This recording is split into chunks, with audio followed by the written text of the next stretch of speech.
Now they can just snap up both if they want to. They flash the Lucian and go first with the Aatrox pick, and yes, they will be sticking tier list, it seems, in the first round. I kind of like that idea, especially when you're struggling to find success. Just pick strong champions and work around that composition, make it happen. And let's see what KT is going to bring onto their side now. The Victor being flashed here, would assume that would be for Smeb. Hasn't been played by KT so far this season. I actually think it might be played by Zenit in the bot lane. Oh yeah, that's true. Especially if the support matchup becomes tricky. It's very easy to just wave clear away as the Victor. I like it into Zyra Khan, but teams aren't getting Zyra Khan on patch 9.1 in Korea. And the Tahm Kench, actually the only champion Snowflower's won on this season. You think of Snowflower as a Rakan main, as an engaged support, just like Tucson. But with Tahm Kench being the only effective win on the side, don't mind the priority this time for Snowflower. Yeah, you know, when your team is 0-3, you've only had one game win. I don't blame them for just going back to what works and changing things up away from the norm here.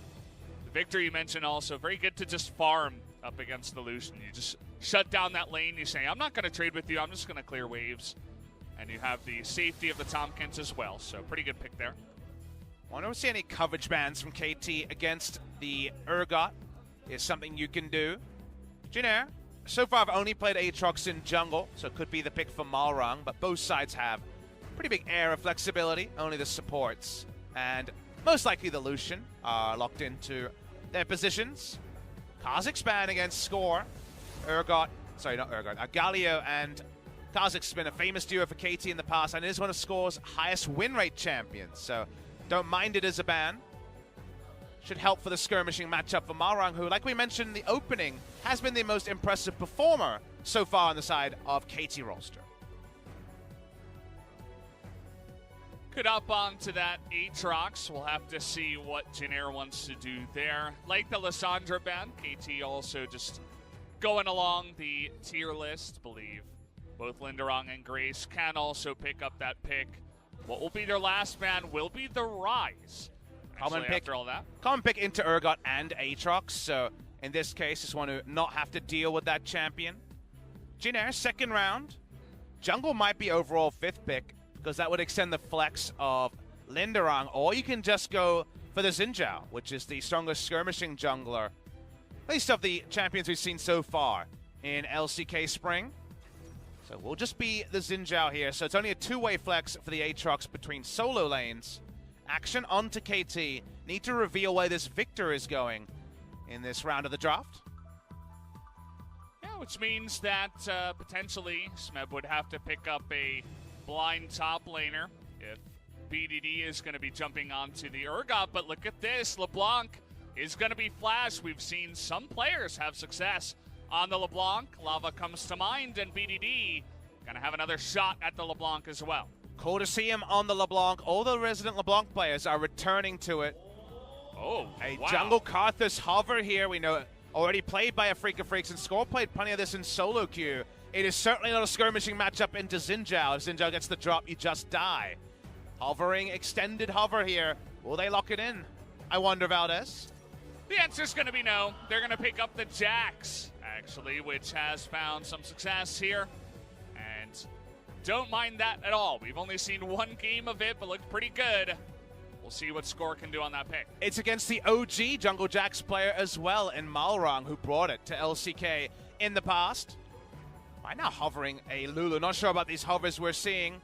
The Karthus would have been very, very risky, and we already know that Jax against Hail of Blades can be very strong. So Hail of Blades Xin Zhao can't just burn you down with nothing more than a red smite. And we do see Lulu. It's going to be Lulu mid as a counter pick to LeBlanc. Last time I saw this in competitive was actually in the World's play-in matches. It was actually played in the play-ins. It was a one-sided loss for the Lulu, but it has historically been a very good matchup into LeBlanc. You need to be a significantly better LeBlanc player than the Lulu player, and there's a very real chance BDD might qualify for that. But all you want to do as Lulu is stifle the LeBlanc for the majority of the laning phase and put in trade damage and negate enemy damage with your shield. And it kind of goes along the narrative we were saying about KT. The one player on the side of this team that has been performing was BDD. And now he goes on to a big-time carry champion. He's tried the Yasuo. This time it's going to be LeBlanc. And why not just throw your opponent's mid laner on a pick that can just negate it, essentially. Just put it to rest and say, no, you're not going to be available to carry. You're just going to get polymorphed in. Hopefully, Jin Air, for their own sake, they can kind of polymorph BDD and hopefully push him out of the game. That would be definitely one of the things I'd be talking about up against KT nowadays. Polymorph has some pretty insane value against Jax as well, because remember, no consistent damage dealer on the side of KT, no 80 carry on this lineup with Victor being flexed to the bot lane role.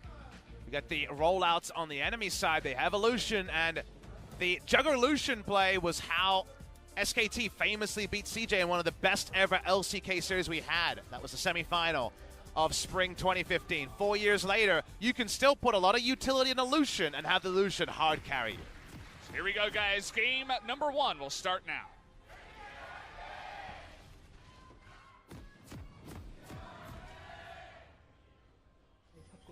Hopping on to the Rift, KT versus Jin Air, KT on the blue side.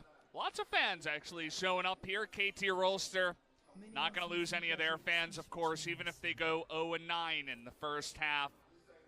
Don't think they will, but the fans wouldn't stop coming. Same for Jin Air.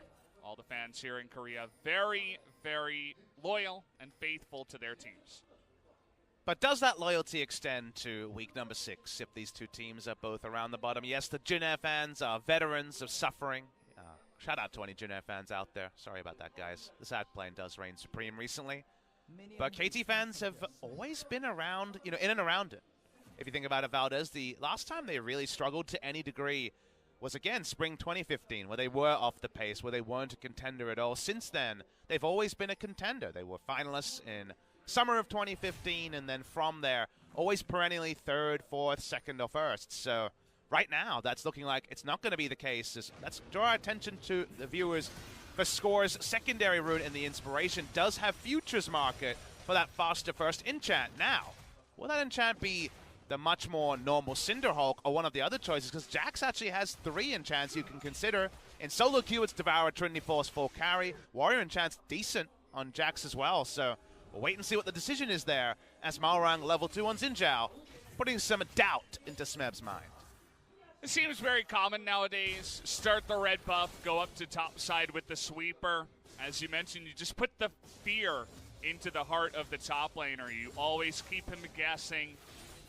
And, well, you can double ward in that river. It looks like they might have some vision of Xin Zhao. Well, not quite, but they're going to ping him out anyway, because they have a good idea of where he is. And let's see how aggressive they get with this. Grace pushing really hard in the mid lane, trying to get on in there and help Xin Zhao as he goes to try to take the second scuttle, and that Malrang will. I think it's smart to always show Xin Zhao the respect the champion deserves. Although at level 2 you have Counter-Strike, it's a long cooldown. You don't want to risk losing camps.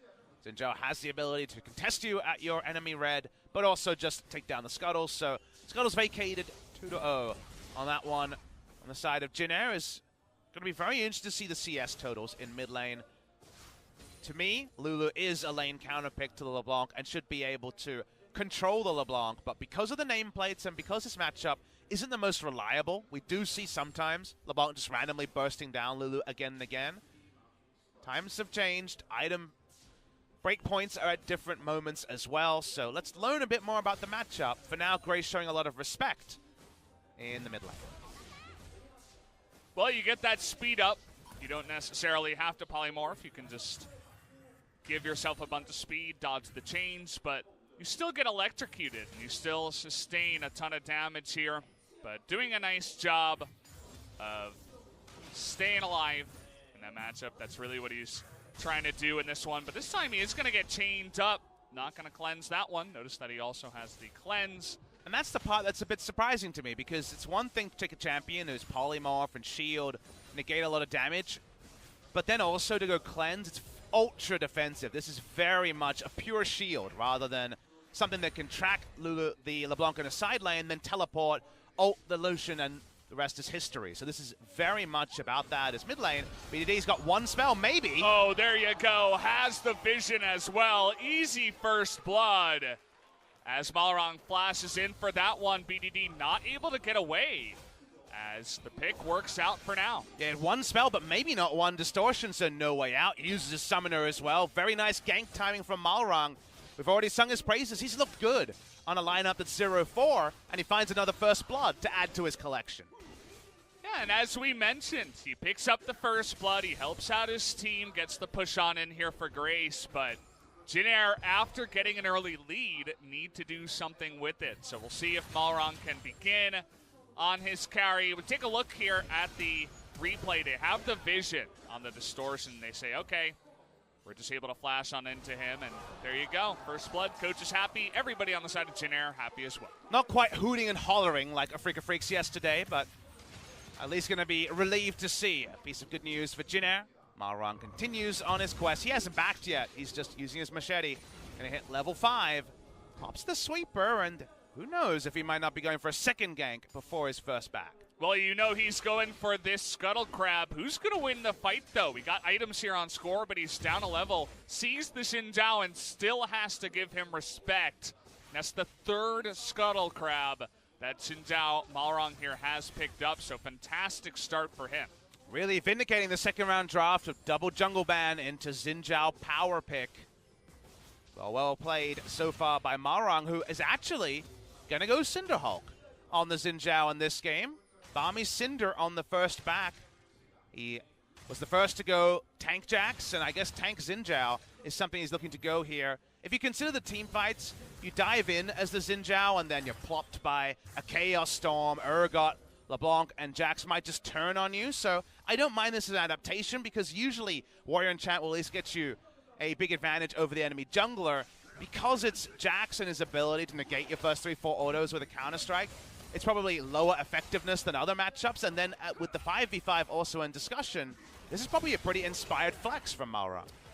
Yeah, I like the idea. I mean, if you're playing solo queue, go ahead, pick up the damage, go 5-0 in 15 minutes. But best you're going to do here in competitive play is just out-jungle the enemy jungler and get a first blood, you know, get a couple of kills, get your team rolling, and then you want to be somewhat of a, you know, damage dealer or tank in the later game and not just be useless. So I like the pick as well on that item. We'll see if it works out for him.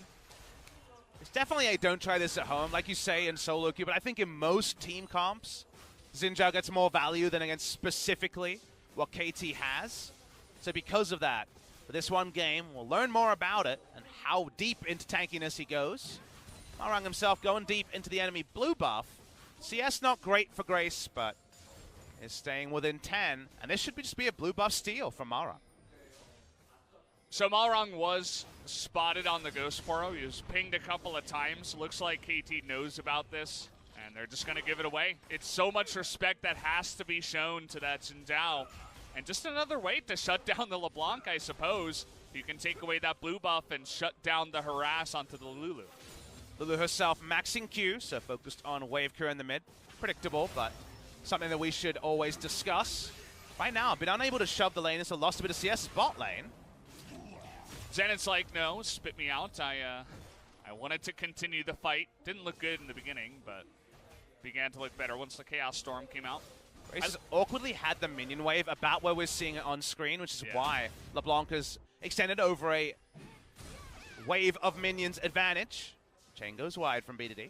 So hard to land it, but now there's no whimsy. There's the flash into the stun, and here comes the 3-man gank. Grace in a ton of trouble. It's just going to be ulted down. And in fact, BDD picks up the kill. So nicely done to come rotate to the mid lane and get BDD back on track. You needed all 3 members to get through the summoners and also the ultimate from the Lulu, but not sure, Valdez, about the lane spacing here that's allowed BDD to always have some great avenues to call in reinforcements, to get some advantages, and to grow an increasing CS lead.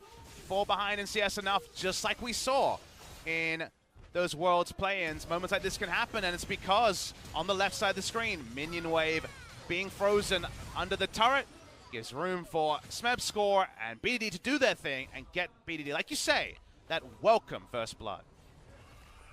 well, first kill for KT. Yeah. First blood for them.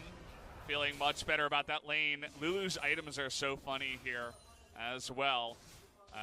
To smirk treads into Catalyst, he just wants to not die. That's his only job. Just push lanes and not die and have an ult for the late game. You already have Lucian, Aatrox, even Xin Zhao can deal the damage as the game goes on. Grace falling back into the support role. I suppose whatever it takes for their team to win. And again, that part checks out. He already went cleanse Lulu, so he's going further into the I won't die. But just like with Summit against Khan, where Khan went for no Hex Core upgrade, I'll slowly build an Abyssal Mask, and died in the solo matchup.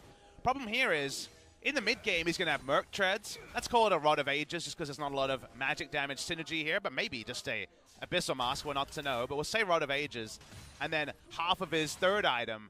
You have no CDR in that build. You actually don't provide a lot of utility. You don't do a lot of damage because Lulu had a lot of her damage numbers nerfed over time. It's a real chance you don't do much of anything, Valdez, and that's why I'm not convinced with the build path or the cleanse choice here. But if he doesn't die, I guess he's at least doing something. I believe that Lulu, along the years, you know, all the different compositions you could mix her in with as a support in the mid lane. You get that wild growth. You just are really good at handling the mid lane, doing a bunch of damage, fighting back, but also just supporting your team. Is that ultimate and that kind of support mid lane worth it anymore is a big question. Grace here, no cleanse, but is still able to sustain that damage. We'll have to wait and see, as now Malrong is going to be jumped upon here, but looking to fight back. Grace coming on in. The ultimate, he's going to ult himself, just trying to survive as BDD wanted to get on him, and now Malrong has to flash the second chains.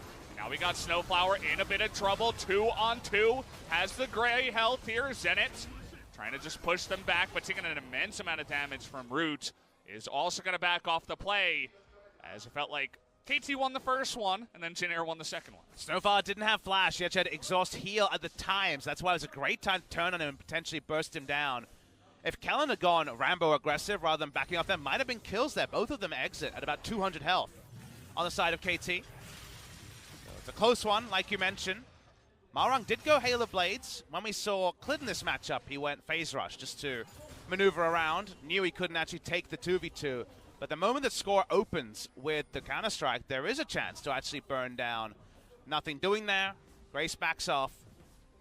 We'll learn more as the game goes on. But right now, it seems like just a feeling out phase for both KT Rolster and Jin Air. Yeah, just a couple of kills to start this one off. I remember in the Kespa Cup, it was all about ultra aggression and trying to get that Rift Herald early on. You don't see that too often anymore. Actually, a lot of vision around the area, but it doesn't look like either jungler or team is willing to make a big play before 14 minutes, before the plates come off. You can get that sweet 320 gold from the Rift Herald push into the turret. So interesting to see the decreased priority onto that objective. I think it's also a sign the teams we're seeing play. No coincidence that Jin Air and KT at the bottom of the ladder. Saw some really nice charges pre-14 minutes yesterday. 3-man invade here. Kellen being brought in as a second reinforcement to Malrong. Score totally seen on the ward. Is going to hop away, but they want to make sure that BDD does not have that mana sustain. But here we go. The rotation coming on in from the bottom side. Abyssal Voyage is available. Blue buff goes the way of Malrong. Here comes the TP from the bottom side. Abyssal Voyage on the top side as Zenit gets super low in that fight. We got two going on at the same time. Stun onto BDD, but he gets away. Root also incredibly low. Also watch the top side here. Linderong going to be put out of that ultimate, but Malrong jumping on in. Gets a big ultimate onto 3. Jin Air now S5 trying to jump away, but there's the double stun. Out of score, able to get two of them picked away. And Linderong has to run away with his tail between his legs. And there's the fight to KT. They should have the Rift Herald as well. Took a long time for it to actually show through, Valdez, but the thing there is Root just kind of pinched himself. That was an 80 carry teleporting into Jax LeBlanc in basically melee range. You need to be going for defensive teleports, but I thought we were back to the summer meta of people playing competitive TP 80 carry for the first time and then just mismanaging how they understood the fight. As you watched out in the replay, you'll see that Jin Air just couldn't group their threats. They were just at the mercy of KT. Watch the replay here. It's an 80 carry teleporting into Jax with Counter-Strike up. No, don't do that. You can't cancel it, though, in the 2019 meta. Meanwhile, on the top side, Aatrox gives up his health bar for free. Not going to be able to kill him with the ultimate there, of course. But the moment he gets up, after the passive revive, Jin Air are 5 members, but BD on one side, KT with the ability to re-engage on the top. All of that because I think Root was just far too disregarding of the map positioning of KT there and ended up just making it a lose-lose scenario. Ultra aggressive, way too confident, and it comes back to bite them in the butt. So they'll have to take a step back now after losing that objective and a couple of kills. You also notice a bunch of the upfront damage from Jin Air had to be turned on to BDD, who's LeBlanc. So he gets the distortion away. He's just totally fine. And then they're able to turn it around. And here comes the Rift Herald. Shelly, how you doing? Coming into the mid lane. Malrong actually going to get stunned up here as there's the visual bug into turret damage. Not going to be able to get the turret, though, as Jin Air does rotate to make sure they can keep it up. But at the same time, they're losing a bunch of health on their bottom lane turret. KT running Jin Air's duo lane around the map to plenty of turret health lead. Like you say, not to turret plates because we're at 15 minutes, not to turret destruction, no first turret taken at 15 minutes. One of the slower timings we've seen so far in spring, but shows you that right now we're seeing a Xin Zhao Lulu duo in defensive macro mode rather than the offensive macro mode you'd want from these. Cinderhulk done and second Ruby Crystal in. Actually, the Lulu had to sell Amptome to finish the Rod of Ages at an early enough timing. The 26 minutes till that's ready. That's a lot of members of KT. Nice help by Malrong to try to save Grace. He might be able to. There's the ultimate from Urgot, but the coming in from the bottom side is Root and Kellen. Another big fight coming in here as the Urgot in a ton of trouble as Zenit goes down 2. Linderong is going to be totally fine on the Aatrox. And here comes Jin Air. They want to fight back as Snowflower down to the gray health. Can they finish him off under the turret? Doesn't look like it, but Jin Air able to strike back in the next fight. KT just too tricky this time. The first time it was about Jin Air's poor entrance into the fight. This time KT turned on and not able to actually get the same separation they pulled off in the first skirmish of the game. They pushed through mid. They want the first turret blood, but right now KT do have LeBlanc up. They're just trying to clear the waves as best as they can, but can't really do it effectively. Down goes the first turret to the side of Jin Air. And the game, just like the standings, pretty even after this one. We'll watch the replay to understand it.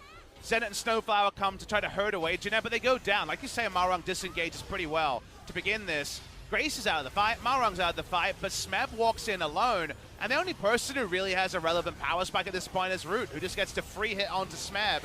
They back up, and Linderong catches Victor in transition.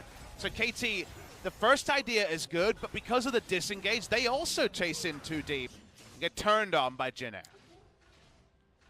And one thing that I've been kind of driven mad by so far in this game is Zenit's positioning on the Victor. He's been in melee range once of the Lucian, this time of the Aatrox, and he gets absolutely blown up. He probably is saying to himself, hey, I got Tom Kench right behind me, I should be fine, but then he gets two-shot by Aatrox because he's Victor and not really handling that situation too well. So we'll see if he can turn that around as the game goes along. It's Zenit's first ever game of Awesome Dude, I believe. He's only played a handful in previous years in Challengers before the Awesome Dude meta, and he has not played a non-AD carry this season. Again, Gango is actually their player, formerly Sketch, who's most well-known for playing a lot of the mages in the bot lane. So positioning on mage is very, very different, like you mentioned, Valdez, and right now seems to be growing into his role. A lot of KTR, whether veteran or new player, Jin Air have control over this Drake. None taken so far. 18 minutes, very, very late first Drake if we finally do see it.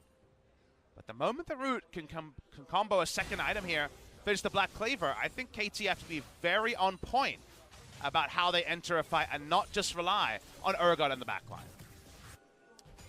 Hasn't worked out for them so far. And it does feel like both of these teams are not willing to give up the Drake as it's 5-on-5 in the bottom side towards this Cloud Drake.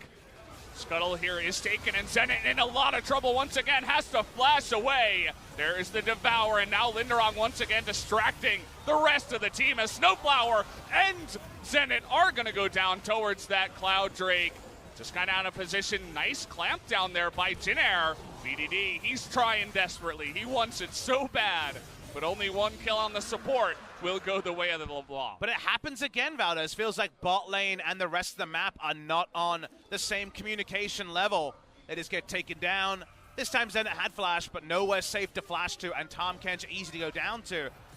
If you have Aatrox in the backline, he's got the revive. He's able to buy time, but he might be dead anyway. BDD has so much damage, is able to distort away from that one. There is the stun. BDD will pick up that kill on the backside. Bit of a lone hand, though. Only one kill has gone to a member of KT other than BDD. Had to flash and ignite there. Had to flash away from the third Q that would have killed him. Just watch the replay here. Zenit starts poking and then realizes he's basically dead instantly. Xin Zhao in the front line, no answer to it. They turn on to Aatrox. That's all KT can do. But unlike Smeb, who falls in this scenario in the previous fight, not possible to take down Linderong at the start, and all that BD can do is mop up some kills after the mess that was laid in the start of the fight. Kind of a weird and wonky game so far. Still only the one turret in the mid lane has gone down. Only one Drake as well. Feels like both of these teams really struggling to get their macro play underway. We'll have to wait and see if BDD on the LeBlanc can carry. He's pretty insanely fed at this time. 700 gold bounty as well. 4-1-1 and 9 stacks on the Dark Seal. If you want to look for a carry, a hope for KT, this would be the guy to look for. And Lulu really can't side lane against this LeBlanc. No teleport, no magic resist other than the Merc Treads. Seems to just be going for some utility. As a second item here, I assume Ardent Sensor is going to be completed to buff up to item root very shortly, but does really diminish any chances of matching in the side lane, especially when you hit level 16 on LeBlanc. You QR the Lulu, she has half health. You wait for your cooldown in about 10 seconds, and then all Lulu can do is vacate the lane. Linderong kind of given a free lane to take out that one turret, as actually Smeb is in the mid lane. Everybody from KT, 5 members now. They want to take out this turret, and they want to fight right now, 5-on-5. No split pushing with the LeBlanc just yet. They want the objective first, and they will, after all, get it at the end of the day. Super greedy for the global gold, but they'll take whatever they can get. Second turret, and making it even in that particular objective. We back away here, and we wait to see whether either of these teams, again, no match wins between the two, can actually set up for a meaningful mid-game objective. The mid-game is upon us, and right now the ward lines from both teams are a bit anemic. Some set up around the Baron, but not a realistic objective yet for the side of Jinair. And because they just picked up so few objectives between the two of them, the game plan of how do we take a decent early game into winning the game is not really something that can be tested by either Jinair or KT in the 5 best-of-3s they've played. So we'll be learning about mid-game macro when not far behind for both these teams right now. You mentioned the vision on the map. KT's only wards are really down by the dragon, and it's still a minute and a half until an Ocean Drake spawns, so not really a big priority there. They'd love to reposition some of those control wards up towards the Baron. There comes a TP from Root. Don't think they're going to start the Baron or do anything like that. Just wants to get back into the play on the Lucian. Has those 2 items you were talking about. Play the Rune King and the Black Cleaver. Feeling pretty good so far. And it does feel like we already kind of know the dichotomy of these two teams, and it reminds me of the Afrika versus Gen G series yesterday, where Keen versus Ruler was the matchup. Right now, it's actually Root versus BDD, because Root has 2 items and an Ardent Sensor with a Lulu. So that's actually pretty much just roll up, Jugger Lucian style, and have a really big frontlining impact. But LeBlanc has 2 items herself, and is pretty good at feasting on 80 carries if their positioning is not ultra defensive. So I feel like if Root goes down or if BDD goes down, we got the spoiler on who wins the mid-game team fights. Lots of burst damage can come from the side of KT. You got the Victor and the LeBlanc that can just plop down their abilities onto you. So Root still has to be careful, even if he does have the Lulu behind him. BDD really wants to get in there. Kind of a wonky one, but just takes a little bit of damage. It's going to be totally fine on the backside. Just wants to abuse Grace as much as possible in the lane. KT want to cement the vision they had bot side, but those control wards, most of them were removed.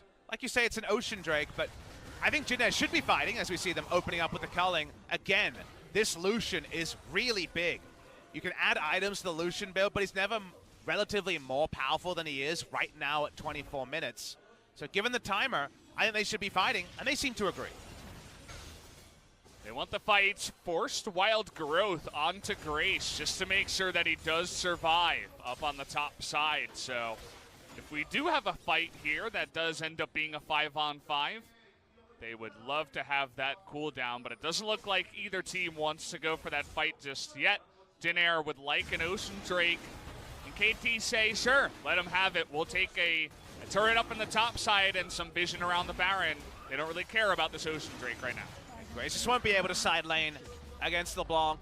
Don't agree with the summoner or even the item build here, and he gave up pretty early. We're going for the Ardent Sensor and being much more about the team fight, so it's always a bit inevitable, so Janelle say at least we get an objective on the backside, even if it was the Ocean Drake. You get something, you see assistance pings around the Baron now. They would love to retake some of that vision and consider it. Do have a decent amount with the Lucian of Baron damage, Aatrox and Zhao, but they can't really go ahead and force that. It's certainly better than KT's Baron, which is epically slow. Yeah. They don't have an 80 carry. The Jax doesn't have any real damage items finished just yet, so KT are about Baron turn, and even then their Baron turn isn't great. They're much more about 1-3-1 and getting picks in the enemy jungle. That's what a team comp like this does best.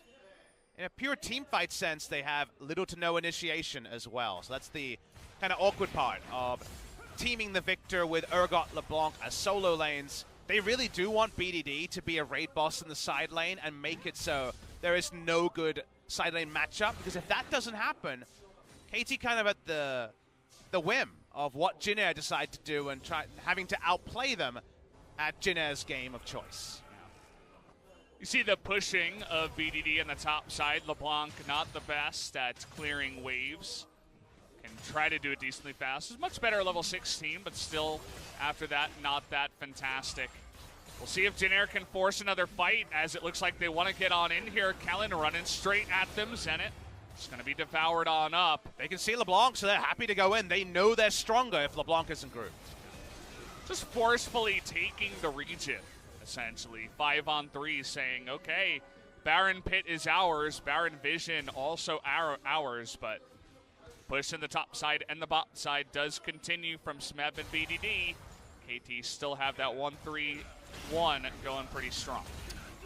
Yeah, definitely sticking with that. Smeb looking for a flank.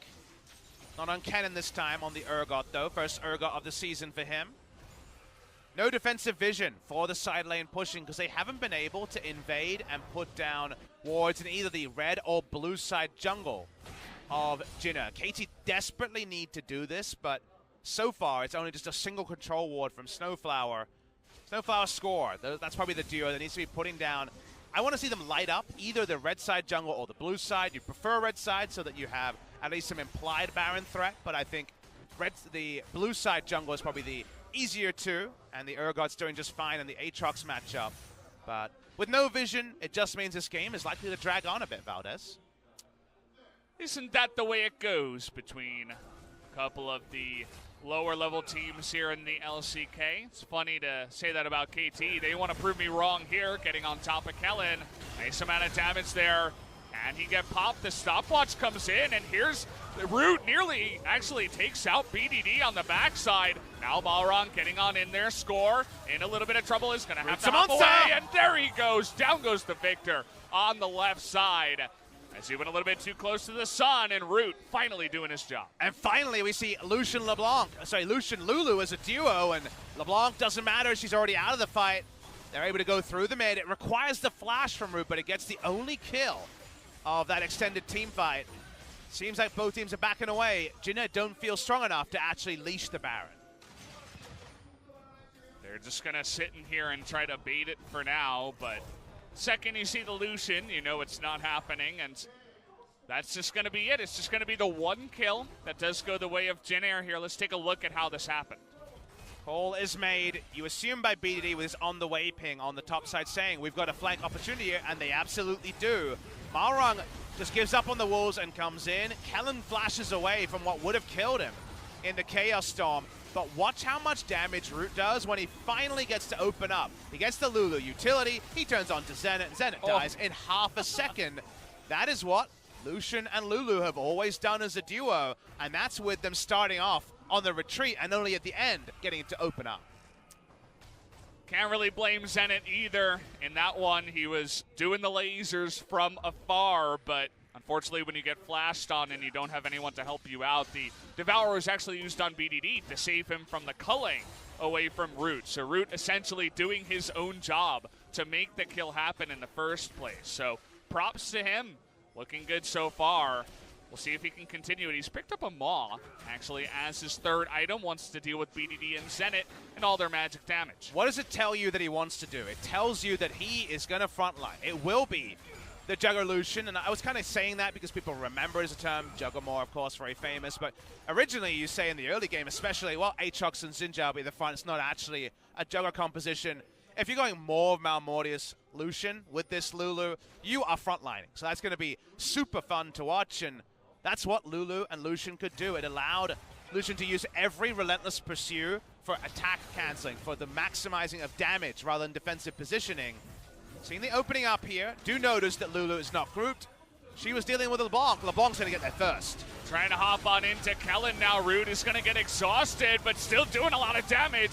In goes Linderong, trying to pop him, but here's BDD into the back line. Is able to get one. Chains go on to the Aatrox. He's forced to retreat as well. And this time around, the fight will go the way of KT as the stun comes in and they are able to disengage. With LeBlanc there first, they win the fight, but notice this, Valdez. They can't actually start the Drake because Lulu finally joins, and it gets more tricky. Scores over the wall. They're going to try. Jin's not grouped. Oh boy, BDD does a nice chunk of damage to Root, and there's the TP into the backside by Smeb. Is able to take out Malrang. And now on the re-engage, KT actually able to take away this Cloud Drake. Big mistake on the map read there. Even though they have a ward on the walls, they think that KT is fully given up and won't be contesting for this objective. But actually, we knew score was over the wall. That meant that Malrang was out of position, that Lulu went back to mid lane too early. Unfortunately, that was the 10th place scenario coming to life because the start of this fight is very even. It's being won by Jin Air, but in the 4v4 they're winning. The 5v4 is what happens at the end. BD comes in, gets the only kill, adds to his kill score. Hard to say if Lulu should still be side laning against the LeBlanc at this point in the game. My first thought is no, but then they just think that KT's out when we know, with the teleport being invested and score being over the wall, that KT wanted more. They do get a couple of more. They take out Malrang and Kellen in total in the fight here. And now some of those members that needed the scaling are beginning to get even stronger. Urgot's getting to that insane tanky phase. He can tank a lot of the culling in the front line against the Lucian if they do fight front to back. And also now Jax is picking up some items, has the Trinity Force, and does have the beginnings of Asterix. So we'll see if he can make it up to that 3-item phase. The Jax beginning to get stronger and stronger. So let's talk about this game from Jin Air's perspective, because I've already said I think they have the agency about what happens here, given that KT have basically no engage. Here he comes. Moments like this are pretty good for them, just rushing in, and that's why you see Snowflower pop the heal for movement speed easily. The only thing KT can do to force Jin Air is specifically BDD side laning, but like you said, not the most turret threat on a LeBlanc. The way you stop BDD from splitting you in a 4-1 and forcing you to respond the entire time is you put down multiple control wards around Baron. They've done that, and you start it. You need to start the Baron and actually force the enemy to come to you. Otherwise, Root might just be caught. Oh, he's going to be flashed on too. Has to flash himself to get away. Has the tankiness from his items and the help of the Lulu and the Braum, but still can't get caught out like that. It's going to give the confidence to KT to begin their push. Watching the siege here. Linderong's on the side. Malrang just going face first into the Urgot. And KT, in fact, are going to respect that. Just going to back away for now. BDD wants a little bit more. But has that popped and has to back away. Oh, it's so frustrating watching this game because Jin are getting run around and they shouldn't be. They should know that they're actually in a really good spot to force KT into a bad scenario. But first BDD splits and Jin seems indecisive. They put down Baron Vision but don't start it. And then Lulu says, I guess I need to pick up these minions. And then BD comes to gank because, of course, Lulu's not in position and no longer can Lucian be a frontliner. So in both ways, Jin are kind of losing the maximum when they should be set up to do some really good things. KT continue the ring around the Rosie, but not to any objectives, and this time, not to any kills. Say the LeBlanc doesn't have the best wave clear, but once you get that fancy hat, you still have 10 stacks. You're going to begin to just one-shot the waves and put some pressure onto those lanes. Finally, who's going to be the guy that stops the LeBlanc, or will they finally start the Baron? Pay attention to the next chapter to find out, guys, because it still feels like we need some more time for Jin Air to build up that confidence and actually start the objective. Jin Air are officially the reverse Sandbox. And I'm not talking about their scoreline, it's the fact that they will never go near Baron after Sandbox is our most willing They're Baron so scared team. of it. Like, it does damage, It's the first time someone's been in the pit right there when Root stepped in. Because they've got the counter to LeBlanc, it's whimsy. That's exactly the thing. You polymorph with that ability. You don't have to use it for movement speed. Oh, Here's boy. the fight. Root going to get stunned on the backside, but does have an insane amount of tankiness within this composition. Is going to be okay, but Smeb in a good position to begin pushing down this turret. Back is coming from the Lulu. Wants to back away. Hopefully a big purchase coming here. Been sitting on Lost Chapter and Neil's Large Rod for quite a while. And will be Ludens for some extra CDR. Finally getting CDR into the build to get a second shield or a second Q off in a team fight.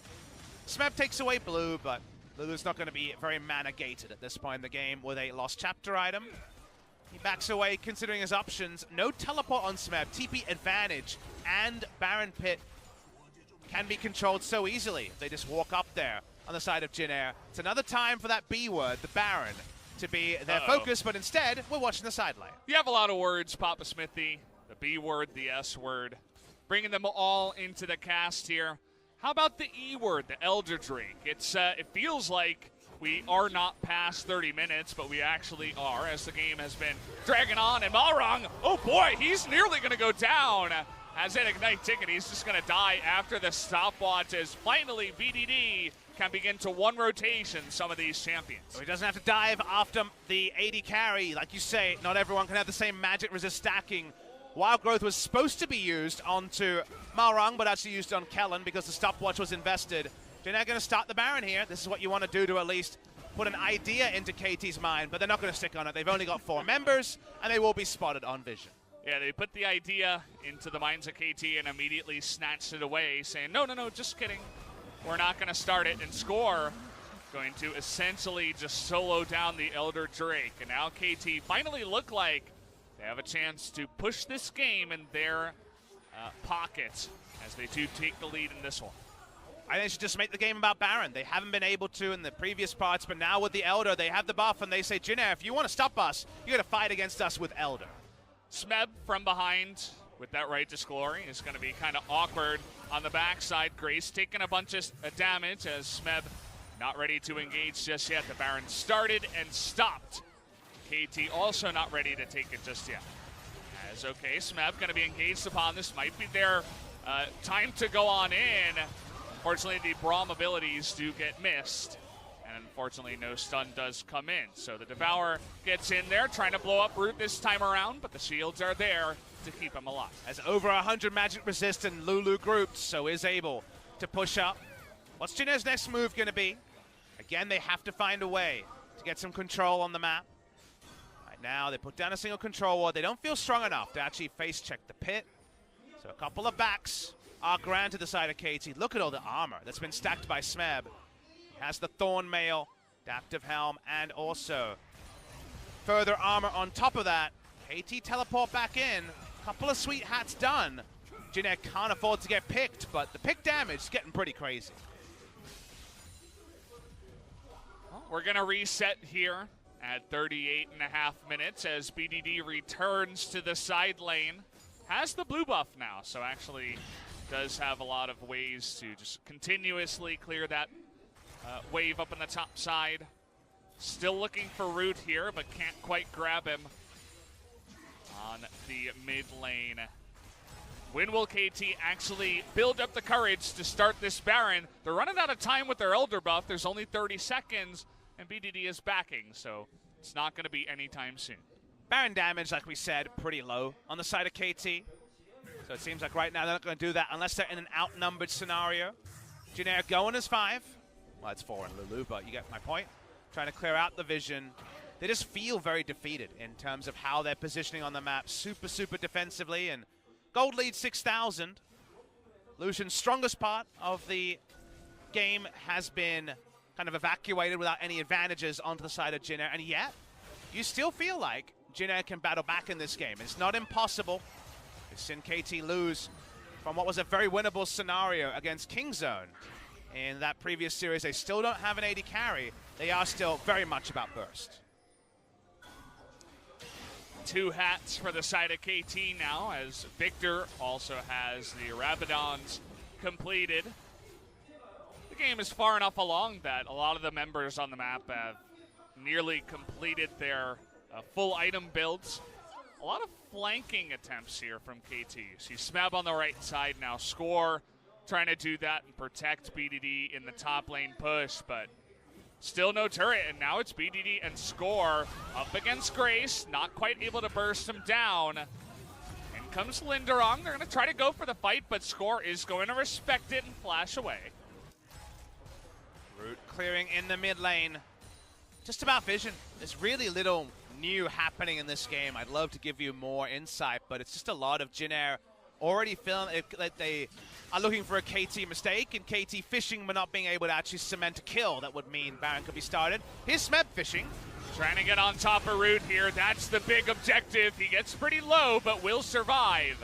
And they're not willing to dive that one, especially with the TP coming in, so Root is going to be saved, although he is pretty low. A lot of summoners down. Grace's ult down for a couple more seconds. Is now the time for KT to look for more. They're thinking about it. They're considering, are we going to start the Baron? Are we going to defend the mid lane push? Caught between a couple of different decisions, and do notice that Wild Growth is available again. Here comes the flank again. This time Score going one-on-one onto Malrong, not able to jump on in, and Root beginning to frontline there against the Jax with no counter, and there he goes in. Kellen going to be picked away by BDD on the top side, and Root is just going to be pulled into his death as finally they're able to get the play onto the big carry of Jin, and now KT will finally go towards the Baron. Those were the picks they were looking for, especially Root going down to the Fear Beyond Death. Try again was what KT had to do with the team comp they had. They get over their team comp hump with a couple of nice picks, and this should be a quick Baron to the side of KT. After all, no distractions here in the Baron pit. Takes a bit long, but they make it happen. BDD picks up another kill for himself, now 6-1-4. Let's take another look at how Root gets caught on the front side. In the mid game, you're just making about the Jugger Lucian, but how many times have we seen Wild Growth used on Lucian? It always has to be used to save someone who goes a bit too far. This time it's the support. From Q accuracy has been off, and positioning in moments like that been off as well. Able to chase and get that second kill here. Just nothing's coming together. It's not jiving, and it feels like Jin have pulled up, have selected a mid-game comp, not really known how to pilot in the mid-game, and now it's coming to the point where KT have enough items to just throw their face at Jin again and again, and eventually pick up a Baron, and you'd assume the game after too much more time. Yeah, we're getting there eventually.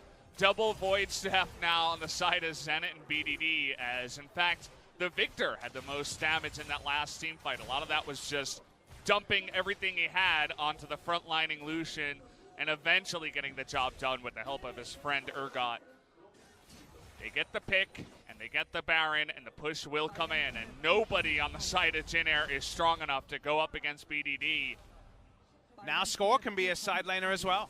See Jax on the top side taking down inner turrets with the Baron buff. I believe he has Trinity Force too, but I might be telling you a lie. So able to have plenty of threat. He can even solo down carries. So speaking of soloing down carries.